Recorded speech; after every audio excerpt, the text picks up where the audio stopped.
नमस्कार।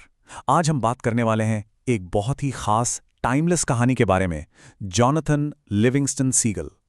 ये कहानी है एक ऐसे पंछी की जिसने एक सवाल पूछा, क्या जिंदगी का मतलब सिर्फ खाना और किसी तरह जिंदा रहना है, या इससे कहीं ज्यादा कुछ और भी है।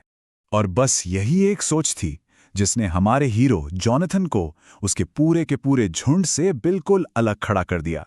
देखिए, बाकियों के लिए उड़ना बस पेट भरने का एक जरिया था, लेकिन जॉनथन के लिए, उसके लिए तो उड़ान ही जिंदगी का मकसद थी। एक ऐसा जुनून जो उसे सबसे अलग बनाने वाला था। तो कौन है ये जॉनथन, और आखिर ऐसा क्या संघर्ष है जिसका वो सामना कर रहा है? चलिए इसे थोड़ा और समझते हैं। शुरू से ही जॉनथन बिल्कुल अलग था। मतलब जहां पूरा का पूरा झुंड खाने के लिए लड़ झगड़ रहा होता, छीना झपटी कर रहा होता, वहीं जॉनथन अकेले में आसमान में अपनी प्रैक्टिस कर रहा होता था। उसके लिए जिंदगी का मतलब सिर्फ मछली के टुकड़ों के लिए गोते लगाना नहीं था। नहीं, उसके लिए जिंदगी का मतलब था हवा पर काबू पाना, अपनी हदों को पार करना। अब जाहिर सी बात है, इस तरह की सोच उसे पॉपुलर तो नहीं बनाने वाली थी। यहां तक कि उसके अपने माँ बाप भी उसे नहीं समझ पाते थे। वो बस चाहते थे कि वो एक नॉर्मल सीगल बन जाए। लेकिन जॉनथन के लिए नॉर्मल होना एक पिंजरे में बंद होने जैसा था। और यही जुनून बहुत जल्द जॉनथन को सिंपल फ्लाइट से कहीं आगे ले जाता है, हाई स्पीड फ्लाइंग के खतरनाक जोन में। एक ऐसी खोज जिसकी उसे बहुत बहुत बड़ी कीमत चुकानी पड़ने वाली थी। तो उसने अपनी लिमिट्स को टेस्ट करना शुरू किया। लेकिन जैसे ही वो 70 मील प्रति घंटे की स्पीड तक पहुंचता, उसके पंख जवाब दे जाते थे। बार बार वो कंट्रोल खो देता और एक पत्थर की तरह सीधा समंदर में जा गिरता। उसकी हर कोशिश नाकाम हो रही थी। उसने और जोर लगाया और इस बार वो 90 मील प्रति घंटे की जबरदस्त स्पीड तक पहुंच गया। पर जैसे ही उसने डाइव से बाहर निकलने की कोशिश की, हवा ने उसे किसी खिलौने की तरह झकझोर कर रख दिया। ये एक भयानक अनकंट्रोल्ड क्रैश था जिसने उसे लगभग तोड़कर ही रख दिया था। जब वो लगभग हार मान ही चुका था, तभी उसे अंधेरे में एक रोशनी दिखाई दी। एक आइडिया आया कि हाई स्पीड पर पंख फड़फड़ाना बंद करना होगा और एक बाज की तरह अपने पंखों को बिल्कुल स्थिर रखना होगा। मतलब असली खेल ताकत का नहीं, स्थिरता का था। और फिर 5000 फीट की ऊंचाई से उसने डाइल लगाई और इस बार वो कामयाब रहा। 214 मील प्रति घंटा। सोचिए, एक ऐसी स्पीड जो आज तक किसी सीगल ने हासिल नहीं की थी। ये सिर्फ एक रिकॉर्ड नहीं था, नहीं, ये इस बात का सबूत था कि हदें तोड़ने के लिए ही बनी होती हैं। लेकिन जब वो अपनी इस कमाल की खोज को सबके साथ बांटने के लिए वापस लौटा, तो उसका स्वागत खुशियों से नहीं हुआ, बल्कि उसे झुंड के सबसे बड़े अपमान का सामना करना पड़ा। उसे लापरवाह और गैर जिम्मेदार होने का इल्जाम लगाकर झुंड से निकाल दिया गया। सोचिए, अपनी सबसे बड़ी कामयाबी के लिए उसे झुंड से बाहर कर दिया गया, दूर चट्टानों पर अकेले जीने के लिए। लेकिन इस अकेलेपन में जोनाथन टूटा नहीं। उसने अपनी स्किल्स को और भी बेहतर बनाया। और फिर एक शाम उसके अकेलेपन में दो ऐसे सीगल आए जो तारों की रोशनी की तरह चमक रहे थे।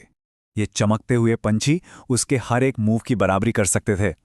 और वो एक मैसेज लेकर आए थे कि जमीन पर उसकी ट्रेनिंग अब खत्म हो चुकी है और अब वक्त है एक हायर लेवल पर सीखने का। जोनाथन एक नई दुनिया में पहुंचता है।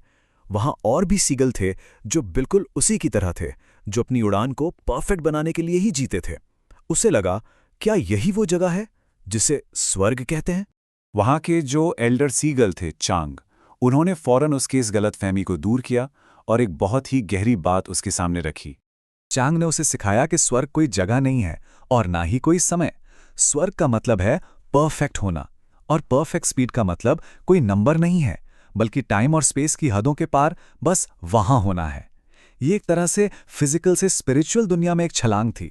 जब जॉनथन ने विचार की स्पीड से उड़ना सीख लिया, तो उसकी जिंदगी के सफर ने एक नया मोड़ लिया। उसे ये एहसास हुआ कि असली ज्ञान सिर्फ अपने तक रखने के लिए नहीं होता।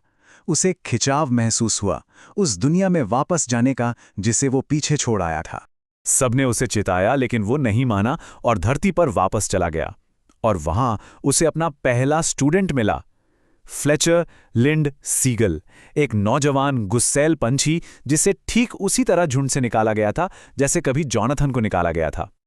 उसने सिखाना शुरू किया कि हमारी हदें सिर्फ हमारे विचारों में होती हैं।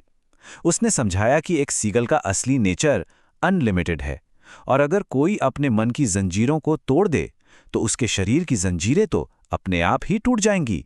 जोनाथन के वापस आने से वहां हलचल मच गई। कुछ लोग उत्सुक थे तो कुछ उसे नफरत से देख रहे थे। और फिर एक ऐसा पल आया जिसने उसकी सिखाई हुई हर एक बात को टेस्ट पर डाल दिया। हुआ ये कि फ्लेचर एक चट्टान से टकरा गया और उसकी मौत हो गई। तब जोनाथन उससे चेतना के एक दूसरे लेवल पे मिला।